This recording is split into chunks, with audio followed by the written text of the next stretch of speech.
Hello friends, welcome to our channel. இன்றைக்கி நம்ம என்ன பார்க்க போகிறோம் அப்படின்னா, 6 பந்தில் 4 விக்கெட்டு எடுத்த இந்திய பவுலர் உறைந்து போன ஆஸ்திரேலியாவை பற்றி இந்த பதிவில் வந்து பார்க்கலாம்.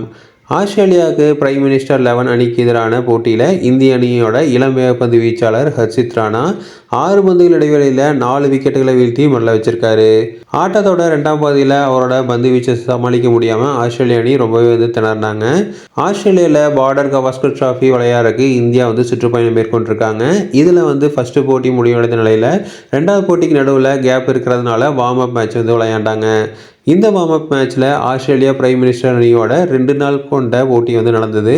இதில் முதல் நாள் போட்டி மழையால் வந்து தடைபட்டுச்சு. 2வது நாள் போட்டியில் 2 பேர்த்துக்கு யூஸ்ஃபுல்லாக இருக்கணும் அப்படின்னு டெஸ்ட் போட்டி இல்லாமல் ஒன் டே மாதிரி 46 ஓவர்கள் வச்சு விளையாண்டாங்க.